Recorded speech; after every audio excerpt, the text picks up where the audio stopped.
A Bíblia é uma fonte quase infinita de história do mundo antigo e, neste mundo, também constam os chamados regicidas, os homens que mataram reis. Então se prepara que, se você torcer o vídeo de hoje, vai sair sangue. Sabemos que a época dos juízes e dos reis no Antigo Testamento foi um tempo marcado por sangue e espadas. E, no meio do povo da época, houve muitos regicidas, que são as pessoas que matam e assassinam reis, sendo eles agindo por meio da justiça, a fim de libertar seu povo, e outros por meio de traições, na busca pelo poder. Um regicida, como já falamos, é aquele que mata um rei. Mas, especificamente na Bíblia, quais foram os regicidas citados? Quais foram os reis assassinados e por que eles fizeram tudo isso? A seguir, a ordem cronológica dos acontecimentos. Eude, o homem canhoto. Eude era filho de Gera e pertencia à tribo de Benjamim. Na época em que viveu, o povo de Israel estava subjugado pelo governo moabita, sob a liderança de Eglon, o rei de Moabe. O domínio de Eglon foi resultado da desobediência de Israel. Eude colocou em prática, então, um engenhoso plano para atacar o rei moabita. Ele fez um punhal de 2 gumes, do tamanho de um côvado curto, ou seja, com aproximadamente 30 centímetros, e depois colocou esse punhal por baixo de sua roupa do lado direito. Então ele foi até Eglon para lhe entregar os tributos dos filhos de Israel, lembrando que Israel nessa época era uma nação subjugada, devendo assim pagar tributos a Moabe. Eude, após entregar os tributos ao rei, disse ao mesmo que tinha uma mensagem secreta para lhe dizer. Ambos ficaram sozinhos numa sala do palácio. Então Eude disse a Eglon que tinha uma mensagem de Deus para ele. Eglon se levantou de sua cadeira e Eude rapidamente empunhou a pequena espada com sua mão esquerda e a cravou na barriga de Eglon.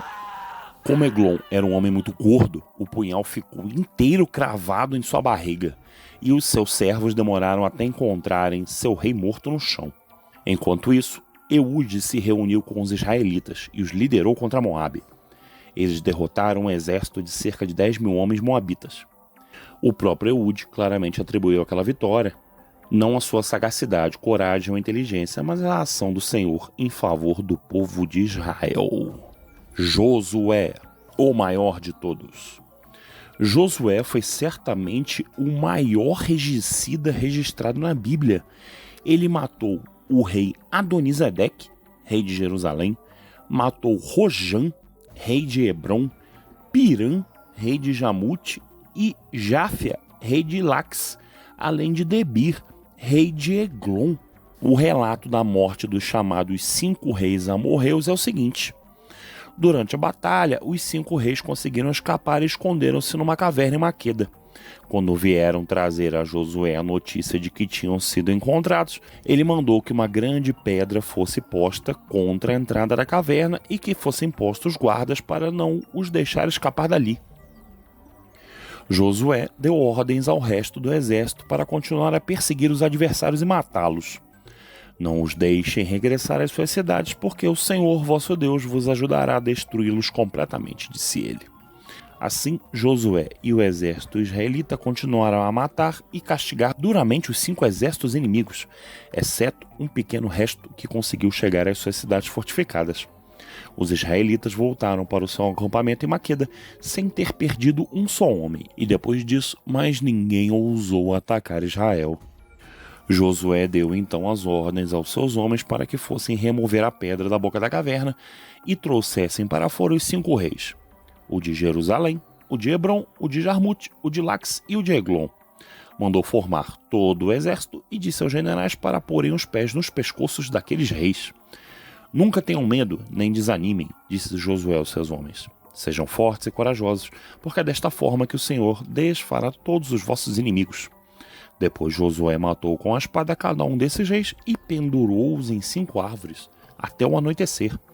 Quando o sol se pôs, deu ordens para que descessem os corpos e os pusessem na caverna onde se tinham escondido, tendo levantado uma grande pilha de pedregulhos à entrada, a qual ainda hoje lá está. Gideão, o inimigo dos midianitas. Na época de Gideão, os israelitas estavam sendo devastados pelos midianitas, como consequência da desobediência a Deus.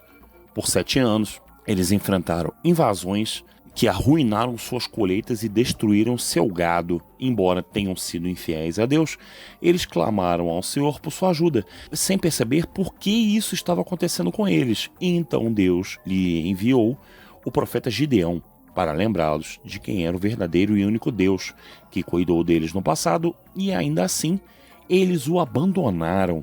Deus ouviu o clamor do povo e graciosamente interveio enviando Gideão para chamá-lo ao seu serviço.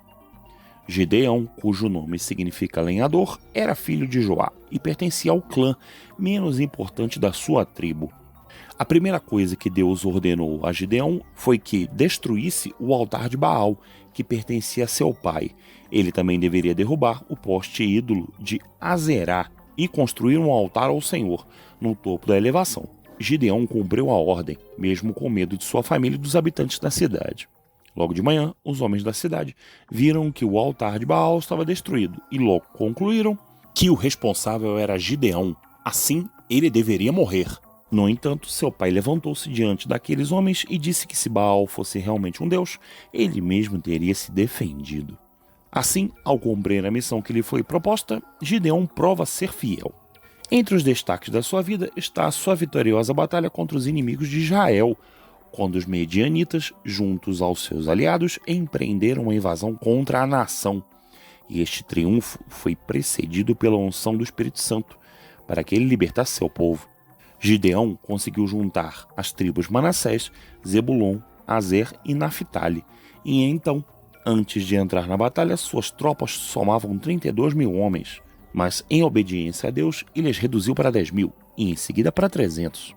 Mesmo assim, Gideão conseguiu vencer, matando o rei Zebá e também o rei medianita Isa-Almuna.